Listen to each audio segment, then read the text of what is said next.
Hello everyone and welcome to my channel. In today's video हम ये सब topics discuss करने वाले हैं और ये सभी टॉपिक्स हैं यूजीसी नेट मैनेजमेंट पेपर के एंट्रेंस एग्ज़ाम के सिलेबस में एंड ये सभी टॉपिक्स यूनिट 10 के हैं। मैंने कुछ नोट्स लिखे हैं। आई होप वो नोट्स आपकी हेल्प करें और मैं आपको एक्सप्लेन भी करती जाऊँगी साथ में। Let's start. एंटरप्रेन्योरशिप का थ्योरीज़ है और डेवलपमेंट है, बट उसको पढ़ने से पहले हम एंटरप्रेन्योरशिप समझते हैं क्या होता है। Entrepreneurship it is the process. एक तो ये प्रोसेस है, क्या किस चीज़ का प्रोसेस है, ताकि एक जब आप कोई बिज़नेस करने जाते हो मार्केट में, तो बिज़नेस करने को एंटरप्रेन्योरशिप कहते हैं। इसके अंदर हम काफ़ी अपॉर्चुनिटीज़ आइडेंटिफाई करते हैं, मार्केट में फाइनेंस अरेंज करते हैं। क्यों करते हैं? ताकि हम अपने लॉन्ग टर्म गोल्स को अचीव कर सकें। Entrepreneurship is nothing else but business जो कोई इंसान करता है, उसमें अपने बिजनेस को चलाने के लिए वो जितनी भी सेटिंग करता है अपने गोल्स अचीव करने के लिए, प्रॉफिट कमाने के लिए, नाम कमाने के लिए, वो सभी चीज़ें एंटरप्रेन्योरशिप कहलाती हैं। It is the act of being entrepreneur. Entrepreneurship का दूसरा नाम है रिस्क टेकिंग और थ्रिल सीकिंग। ऐसा जैसा कि नाम में कि बिना रिस्क के कोई बिज़नेस नहीं कर सकता, बिना थ्रिल के कोई बिज़नेस नहीं कर सकता। अगर किसी को एडवेंचर करने का बहुत शौक है ना, तो आप एंटरप्रेन्योरशिप कर लो, इससे बड़ा एडवेंचर कुछ नहीं है। एंटरप्रेन्योरशिप से गुडविल भी मिलती है। Then we have features. Entrepreneurship के फीचर्स क्या? इकोनॉमिक एक्टिविटी, जिसका मतलब है इससे प्रॉफिट आता है, पैसा आता है। क्रिएटिव काम है, पर्पसफुल एक्टिविटी है, रिस्क होता है इसके अंदर। ऑर्गेनाइजिंग मतलब सब कुछ ऑर्गेनाइज करना पड़ता है अपने बिजनेस को चलाने के लिए। इनोवेटिव होता है, आपको अपने आइडियाज़ लाने पड़ते हैं तभी आप कुछ कर पाते हो। Then it's a innovative and dynamic function. उसके बाद आता है एंटरप्रेन्योर। कौन है? इट इज़ एन इंडिविजुअल जो रिस्क लेता है, डिसीजंस लेता है, सभी रिसोर्सेज लेबर सबको कंबाइन करता है ताकि वो अपने गोल्स अचीव कर सके। Now we have the entrepreneurship development, जो कि एक्चुअल में सिलेबस में मेंशन किया गया है। ये थोड़ी एक्स्ट्रा में मैंने नॉलेज लिख दी है। नाउ दिस इज़ जो सिलेबस में है। एंटरप्रेन्योरशिप डेवलपमेंट क्या होता है? It is the process of enhancing skills. मतलब कि एंटरप्रेन्योरशिप अगर आप कर रहे हो, अगर आप बिज़नेस कर रहे हो, तो आपको अगर नॉलेज नहीं है, अगर आपको नहीं पता बिज़नेस कैसे किया जाता है, तो उसको करने सीखने के लिए ना कुछ लोग ट्रेनिंग लेते हैं and that's called entrepreneurship development. तो अपने स्किल्स एनहांस कर सकते हो इस प्रोसेस के अंदर। इसका एम होता है कि एंटरप्रेन्योर्स बढ़ जाएं कंट्री के अंदर, लोग ज़्यादा से ज़्यादा बिजनेस करें, और प्रमोट्स बैलेंस्ड रीजनल ग्रोथ, यानी कि ग्रोथ बढ़ाता है कंट्री के अंदर। ऑफ कोर्स जब बहुत सारे बिजनेसमैन होंगे तो वो ज़्यादा से ज़्यादा इनोवेशन लेके आएंगे, उससे कंट्री की ग्रोथ होगी। एंटरप्रेन्योरियल डेवलपमेंट जो होता है, मतलब कि एंटरप्रेन्योर्स की जो डेवलपमेंट होती है, एंटरप्रेन्योर्स की जो डेवलपमेंट होती है, उसको हम एंटरप्रेन्योरियल डेवलपमेंट बोलते हैं। ये काफ़ी सारी थ्योरीज पे काम करती है, जिसका मतलब है अगर आपको बिज़नेस करना, अगर आपको एंटरप्रेन्योरशिप में इंटरेस्ट है, तो आप कौन कौन सी थ्योरीज़ के माध्यम से, कौन कौन सी थ्योरीज़ के थ्रू आप इसके अंदर जा सकते हो। किन किन थ्योरीज़ पे काम करता है? Let's see. First is economic theory. इसका मतलब है अगर कोई पर्सन सोचता है कि मुझे इकोनॉमिक ग्रोथ में अपना कंट्रीब्यूशन देना है, कंट्री की ग्रोथ में अपना कंट्रीब्यूशन देना है, और साथ ही साथ मैं अपनी भी डेवलपमेंट करना चाहता हूँ, तो दैट्स कॉल्ड इकोनॉमिक थ्योरी। इस थ्योरी में कहा जाता है कि जब आपके पास इंसेंटिव्स होंगे, रिसोर्सेज होंगे, तभी एंटरप्रेन्योर मोटिवेटेड होगा काम करने के लिए। अगर कंट्री में इनफ रिसोर्सेज ही नहीं है, तो फिर कोई कैसे बिजनेस कर सकता है? इस थ्योरी के थ्रू आप बिजनेस में जा सकते हो। अगर आपके पास इनफ रिसोर्सेज हैं, you can do entrepreneurship with economic theory. Incentives के अंदर क्या क्या चीज़ें आती हैं? टैक्स पॉलिसीज़ आती हैं, इंफ्रास्ट्रक्चर आता है। अगर आपके पास पैसा है, अच्छा कंट्री में इंफ्रास्ट्रक्चर है, आप जो भी बिज़नेस करना चाहते हो ईजिली कर सकते हो। Then we have sociological theory. Sociological theory is influenced by religious beliefs. मतलब आपके जो रिलीजन पे, जो आपके जो बिलीफ हैं, आपकी जो मान्यता है, उन पे डिपेंड करता है ये। और सोसाइटी की क्या एक्सपेक्टेशंस हैं उस इंसान से, तो उस पर उनका बिजनेस डिपेंड करता है। फॉर एग्ज़ाम्पल अगर एक इंसान को कोई भी बिज़नेस करना है और लोग उससे एक्सपेक्ट करते हैं कि ये हमारे लिए ऐसा प्रोडक्ट बनाएगा, तो उस बिजनेसमैन का बिहेवियर उसी की तरह चेंज हो जाएगा। लोगों की एक्सपेक्टेशंस जो हैं उसके अकॉर्डिंग उनका बिहेवियर चेंज होगा। तो ये होती है सोशियोलॉजिकल थ्योरी। और जो लोगों की एक्सपेक्टेशंस होती हैं उससे उनको मोटिवेशन भी मिलता है काम करने के लिए, right. Then we have entrepreneurship innovation theory. इसके अंदर इनोवेशन आती है, लाइक किसी के माइंड के अंदर बहुत सारे आइडियाज़ होते हैं कि हम ऐसे बिज़नेस कर सकते हैं, ऐसे बिज़नेस कर सकते हैं।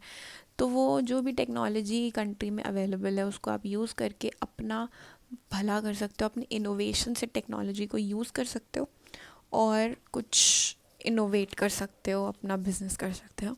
Then we have psychological theory, जिसके अंदर बहुत ज़्यादा एक कुछ करने की चाह है लाइफ के अंदर, वो इस टाइप से बिजनेस करते हैं। जिन इंडिविजुअल्स में सेल्फ रिलायंस होता है, लाइक सेल्फ डिपेंडेंस, कि हम सिर्फ खुद पे डिपेंड रहेंगे, इंडिपेंडेंट रहेंगे, वो इसके अंदर एंटरप्रेन्योर्स इस थ्योरी से काम करते हैं। इनका जो परफॉर्मेंस होता है वो काफ़ी हाई स्टैंडर्ड परफॉर्मेंस होता है। Then we have the theory of achievement motivation. इसमें क्या है, वो पावर चाहते हैं, अचीवमेंट चाहते हैं लाइफ के अंदर कुछ, तो उनका इंटरनल मोटिवेशन होता है खुद का, वो किसी एक्सटर्नल इंसेंटिव से नहीं, अचीवमेंट से मोटिवेटेड रहते हैं। Then we have status withdrawal theory. कभी कभी क्या होता है, लोग अपने आप को काफ़ी बैकवर्ड फील करते हैं कि उनको किसी सेक्शन ऑफ सोसाइटी से बहुत अलग कर दिया गया है और वो उनको उतनी रिस्पेक्ट नहीं मिल रही है, तो वो इस वजह से भी बिज़नेस करना चाहते हैं अपनी रिस्पेक्ट वापस लाने के लिए। Then we have the theory of social change. अगर कोई चेंज लाना चाहता है अपने सोसाइटी में, अपने बिजनेस से अगर उनको लगता है वो कुछ चेंज ला सकते हैं, तो वो थ्योरी ऑफ सोशल चेंज के अंदर आता है। थ्योरी ऑफ सोशल बिहेवियर, इसमें ये होता है कि एंटरप्रेन्योर्स अपना काम वाम करते हैं जो भी है, बट हर तरीके का बिहेवियर एक्सेप्टेबल नहीं होता। सही चीज़ को वो सही मानते हैं और गलत चीज़ को गलत मानते हैं।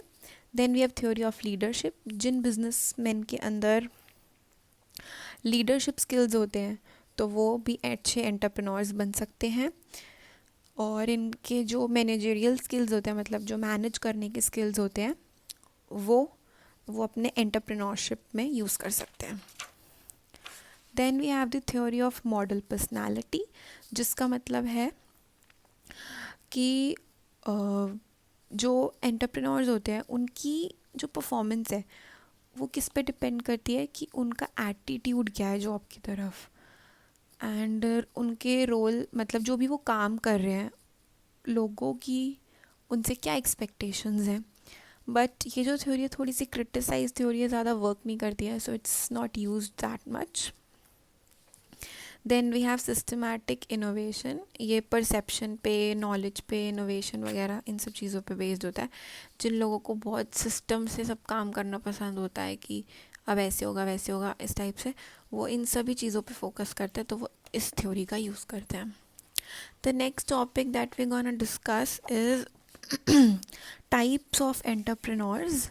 ये आई थिंक है नहीं सिलेबस में, बट ये काफ़ी इंपॉर्टेंट टॉपिक है जो आ भी सकता है, सो हम देख लेते हैं थोड़ा बहुत। सबसे पहले होते हैं प्योर एंटरप्रेन्योर्स। सॉरी, ये जो होते हैं ये बिज़नेस के फाउंडर्स होते हैं और ये बिज़नेस स्टार्ट वगैरह करते हैं, और ये इकोनॉमिकल और साइकोलॉजिकल रिसोर्सेज से इनका एक मोटिवेशन की तरह काम करता है। इंड्यूस्ड एंटरप्रेन्योर्स होते हैं, ये इनको कोई ज़बरदस्ती कहता है बिज़नेस करो बिज़नेस करो बिज़नेस करो। इंडस्ट्रियल एंटरप्रेन्योर्स होते हैं जो मैन्युफैक्चरिंग में होता है, लाइक जो सिर्फ प्रोडक्शन करते हैं, फॉर एग्जांपल क्लोथ प्रोडक्शन हो गया, like that. Then trading entrepreneurs होते हैं जो सिर्फ और सिर्फ खरीदने और बेचने में करते हैं, लाइक इन्वॉल्व होते हैं। Then we have corporate entrepreneurs, उनके अंदर स्किल्स बहुत होते हैं। क्लासिकल एंटरप्रेन्योर्स के अंदर वो चाहते हैं उनका रिटर्न जो है, मतलब प्रॉफिट्स पे ज़्यादा फोकस होता है इनका, चाहे ग्रोथ हो या ना हो, हमें सिर्फ प्रॉफिट से मतलब है। इमिटेटिव एंटरप्रेन्योर्स होते हैं जो लोग बाकी लोग जैसा जैसा कर रहे हैं उनको ही देख के आप वैसा ही इन सक्सेसफुल इनोवेशंस को ही कॉपी करके करते हैं और रिस्क नहीं लेते। ड्रोन एंटरप्रेन्योर्स होते हैं, ये भी ज़्यादा क्रिएटिव नहीं होते हैं, एंड ट्रेडिशनल मेथड से ही बिजनेस करते हैं। कोप्रेन्योर्स होते हैं लाइक हस्बैंड वाइफ टुगेदर साथ में काम कर रहे हैं। Then we have Fabian entrepreneurs, ये काफ़ी कॉशियस होते हैं और ज़्यादा चेंज नहीं लेके आना चाहते अपने ऑर्गेनाइजेशन में, जब तक ज़रूरी नहीं है तब तक। ये वाले तो कहाँ गया, ये वाले तो बिल्कुल रिस्क नहीं लेते हैं, right. Then we have cognitive entrepreneurs, ये काफ़ी वेल इन्फॉर्म्ड होते हैं कि कैसा सब दुनिया में चल रहा है और जैसा ट्रेंड होता है उसके हिसाब से चेंजेस लाते हैं वो अपने कंपनी के अंदर। इनोवेटिंग एंटरप्रेन्योर्स, ये बहुत ही एग्रेसिव होते हैं, अपॉर्चुनिटीज़ ढूंढते रहते हैं अपने बिजनेस के लिए। एम्पेरिकल एंटरप्रेन्योर्स, ये ज़्यादा कुछ इंट्रोड्यूस नहीं करते हैं मार्केट में नया, जैसे चल रहा है चलने दो, लाइक दैट। स्पॉन्टेनियस एंटरप्रेन्योर्स होते हैं, ये कॉन्फिडेंट होते हैं काफ़ी ज़्यादा एंड अपने टैलेंट के बेसिस पे डिसीजंस लेते हैं। Guys I am so sorry, काफ़ी लंबी वीडियो हो गई है, but there are so many topics that I am discussing right now, so that's why. तो अभी है हमारा एंटरप्रेन्योरियल प्रोसेस। सबसे पहले अगर आपको बिजनेस में जाना है तो उसका क्या प्रोसेस है, let's see. Identify an opportunity, सबसे पहले तो अपॉर्चुनिटी देखो क्या है। स्वॉट एनालिसिस पे काम करता है। स्वॉट analysis means strength, weakness, opportunity and threats. फिर उसके बाद एक विजन, अपना एक क्रिएटिविटी लेके आओ अपने अंदर, सोचो पहले जो आप करने वाले उसके बारे में पहले सोचो। फिर आप परसुएड करो, यानी दूसरों को मोटिवेट करो आपके साथ काम करने के लिए, जो लीडरशिप से होगा या फिर मोटिवेशन से होगा। फिर आपको रिसोर्सेज करने हैं, यानी कि आपको पैसा इकट्ठा करना है, आपको लैंड चाहिए, लेबर चाहिए, टेक्नोलॉजी का सहारा चाहिए, ये सब। उसके बाद क्रिएशन किया जाएगा प्रोडक्ट का, जो भी आप अपना बिजनेस, जिस भी चीज़ को बना रहे हो, जिस भी चीज़ पे बिजनेस, तो वो आप क्रिएट करना स्टार्ट कर दोगे फाइनली। उसके बाद रिस्क वगैरह कैलकुलेट करोगे और जो जो ज़रूरी है वो चेंजेस लेके आओगे और फिर लास्ट में आपको आउटपुट मिलता है which is called profit. So ये था process. Then we have entrepreneurial competencies. Entrepreneurial competency का मतलब होता है कि वो किस तरीके से compete करते हैं मार्केट के अंदर, किस तरीके से उनके ट्रेड्स होते हैं, उनके कैसे फीचर्स होते हैं। एंटरप्रेन्योर्स के इनिशिएटिव लेते हैं और बिना उनको बोले वो अपना काम खुद करना जानते हैं। प्रॉब्लम्स को सॉल्व करने के लिए एक्शंस रिपीट करते हैं, अपना लक अपने हाथ में लेके चलते हैं और मतलब लाइक गुड लक में बिलीव नहीं करते, अपने किस्मत पे, अपनी किस्मत को खुद कंट्रोल करना चाहते हैं, लाइक दैट। एंड ज़्यादा से ज़्यादा करने की कोशिश करते हैं कम टाइम में। उनका जो आइडियाज़ वगैरह होते हैं वो न्यू आइडियाज़ होते हैं, कोशिश करते हैं वो कॉपी ना हो। देन वी हैव उनके अंदर सेल्फ कॉन्फिडेंस होता है, फ्लेक्सिबल अप्रोच करते हैं, लाइक चेंजेस ला पाएँ जल्दी से जल्दी, और अगर उनको कुछ सजेशन मिलता है तो वो उसको रिस्पॉन्ड करते हैं, इग्नोर नहीं करते। प्रिंसिपल्स और लॉजिक पे बिलीव करते हैं, इंट्यूशन पे बिलीव नहीं करते एंटरप्रेन्योर्स। देन वी हैव, अगर आपको एंटरप्रेन्योरियल कॉम्पिटेंसी यानी कि अपने ट्रेड्स अच्छे करने हैं तो आप कैसे कर सकते हो, ट्रेनिंग से, अच्छे अपने तरीके से काम करके, अथॉरिटी को डेलीगेट करके, मतलब दूसरे लोगों को भी काम देके, खुद ही सब कुछ करना is always not the option. उसके बाद है बड़े बड़े जो एंटरप्रेन्योर्स हैं उनके बारे में स्टडी करो, उन्होंने कैसे काम किया। एंटरप्रेन्योरियल नॉलेज लो एंड प्रोडक्टिव फंक्शन में इन्वेस्ट करो। सो गाइज ये थे सारे topics and I am really hoping कि आपको ये हेल्प करेगा किसी भी तरीके से। If yes then please do subscribe the channel. I will be back soon with another topic. अगर आपको कुछ भी क्वेश्चंस है, क्वेरी है, you can ask me in the comment section, या अगर आप कोई टॉपिक चाहते हो मैं आपको समझाऊँ तो आप वो भी मुझे बता सकते हो। Thank you so much, bye bye.